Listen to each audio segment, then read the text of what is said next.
केरला और त्रिशूर के मेरे सभी भाइयों बहनों को त्रिशूर पूरम पर्व की बहुत बहुत बधाई। त्रिशूर को केरला की सांस्कृतिक राजधानी के तौर पर जाना जाता है। जहां संस्कृति होती है वहां परंपराएं भी होती हैं, कलाएं भी होती है। वहां अध्यात्म भी होता है, दर्शन भी होता है। वहां उत्सव भी होते हैं, उल्लास भी होता है। मुझे खुशी है कि त्रिशूर अपनी इस विरासत और पहचान को जीवंत बनाए हुए है। श्री सीताराम स्वामी मंदिर वर्षों से इस दिशा में एक ऊर्जावान केंद्र के रूप में काम करता रहा है।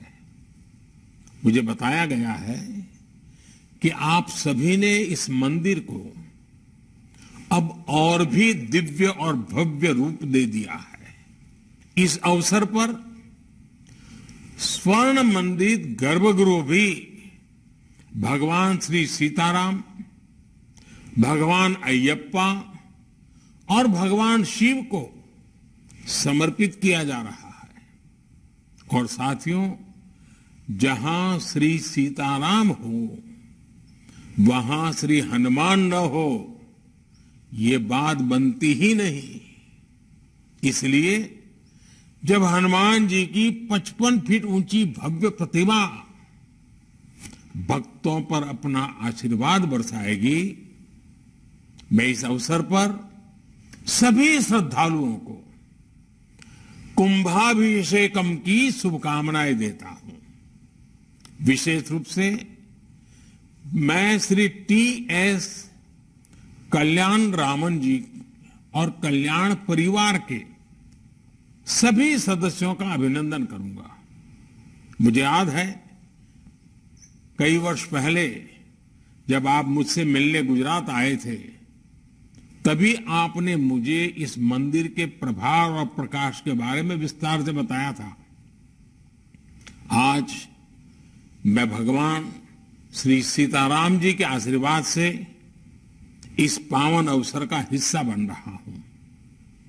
मुझे मन से, हृदय से और चेतना से आपके बीच वहीं मंदिर में होने का अनुभव हो रहा है और वैसा ही आध्यात्मिक आनंद भी मिल रहा है।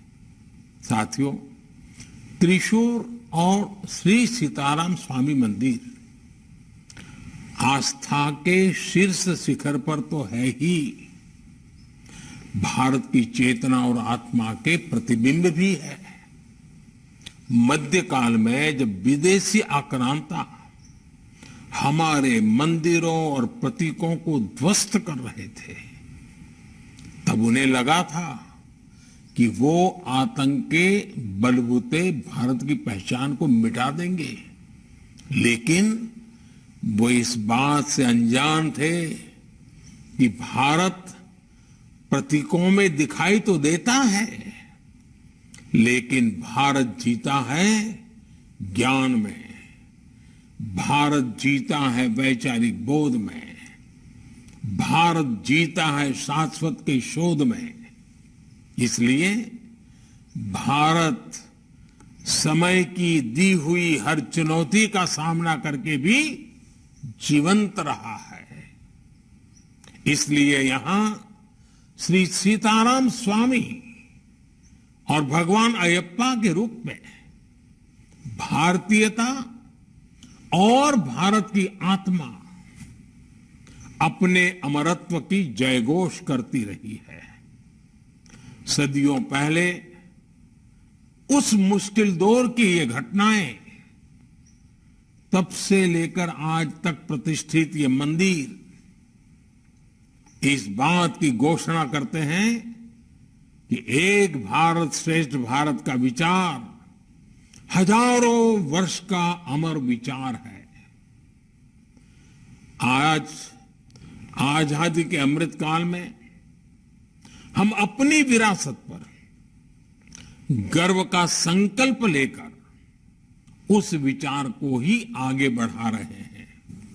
साथियों, हमारे मंदिर, हमारे तीर्थ इस सदियों से हमारे समाज के मूल्यों और उसकी समृद्धि के प्रतीक रहे हैं। मुझे खुशी है कि श्री सीताराम स्वामी मंदिर प्राचीन भारत की उस भव्यता और वैभव को सहज रहा है। आप मंदिरों की उस परंपरा को भी आगे बढ़ा रहे हैं, जहां समाज से मिले संसाधनों को समाज को ही लौटाने की व्यवस्था होती थी। मुझे बताया गया है कि इस मंदिर के माध्यम से जन कल्याण के अनेक कार्यक्रम चलाए जाते हैं। मैं चाहूंगा कि मंदिर अपने इन प्रयासों में देश के और भी संकल्पों को जोड़े। श्री अन्न अभियान हो, स्वच्छता अभियान हो या फिर प्राकृतिक खेती के प्रति जन जागरूकता, आप सभी ऐसे प्रयासों को और गति दे सकते हैं। मुझे विश्वास है श्री सीताराम स्वामी जी का आशीर्वाद हम सबके ऊपर ऐसे ही बना रहेगा और हम देश के संकल्पों के लिए काम करते रहेंगे। आप सभी को एक बार फिर इस पावन अवसर की बहुत बहुत बधाई, बहुत बहुत धन्यवाद।